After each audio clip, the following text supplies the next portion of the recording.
Wow, what a weird combination of heroes for this game. You got a big boob explorer, and then you got Queequeg from Moby Dick. Now that's just strange. But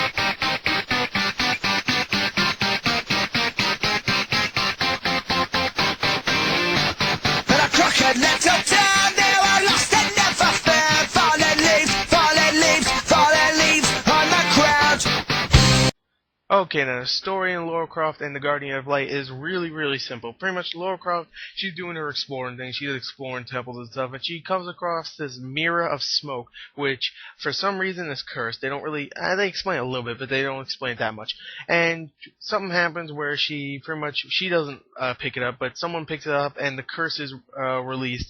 And it is I forgot the enemy's name. He's not very important, but yeah, a big enemy that's gonna kill everybody, and also releases it is Totek, who is the Guardian of Light, and he's the one that pretty much can pretty much kill this guy. I'm guessing. I'm not really completely sure, but he is released. He's the Guardian of Light. He's gonna go bust some stuff, and Lara Croft is on there for the ride because she's somewhat responsible for what happened. So yeah, the story is simple, but not bad. It's an arcade game, so I wasn't explaining a great story. So overall, I actually I like the story only because I like the characters. So yeah, not a great story, but pretty fun to just go along with. So yeah, okay story.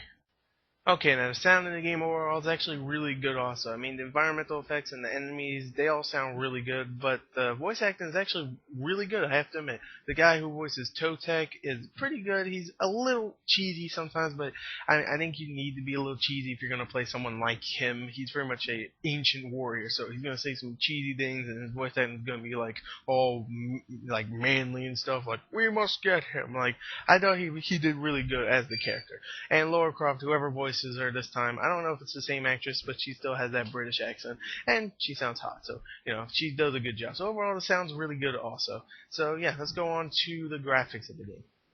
Okay, now the graphics in the game overall are actually really good also. For an arcade game, it looks very lush. The environments look really cool. The temples, when you go in them, look really cool. The traps themselves are cool. And the enemies, there's actually plenty of enemies. I mean, I thought there wasn't going to be that many, but there is a lot, ranging from spiders, from, like, sorcerers. It's really cool. Like, they all look really good. And the environments and the character models themselves look really good. So, I wouldn't say they're top-notch, so if this is what a full retail game would look like. It'll be like, critics would be like, oh no, it doesn't look that great. But for an arcade game for $15, I think it looks really good. So overall, the graphics are really nice for what they are.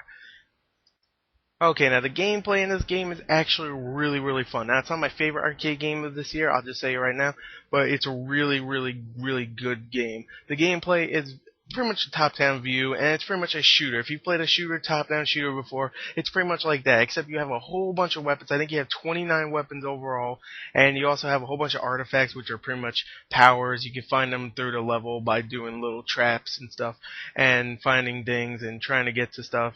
And they all power your weapons and your strengths up and stuff. Your health will go up from some, and like some guns will go up, like a shotgun or something, And you can find little collectibles here. You can even find like little power ups, so you can get powerful or something when your bar reaches maximum. And it's really good. It's just really fun. The shooting is really fun. It's a score based game, kind of like some stuff like Naughty Bear or something, where it's very much you try to have to get the highest score, like try to beat your friends and stuff, which is really fun to do. And I I haven't even beaten the game yet. I haven't beat the game all the way yet, but I can tell you right now, I've already restarted one level 3 times because I really enjoyed that level. I wanted to get a higher score. So yeah, it's a really fun game. Now it's going to be a really short review, obviously. So I'm just going to say, go get it now. It's $15. And sure, you have to wait for the co-op, but get a friend. You can still play local co-op, but you can't play, regular co-op. So overall, I think it's a really fun game. I mean, nothing else to talk about except really just get the game. It's really fun. Get this and Monday Night Combat. Get $30 of Microsoft points and get this and Monday Night Combat. They're really great games. So overall, I really love it. Check the description for the full written review, and goodbye.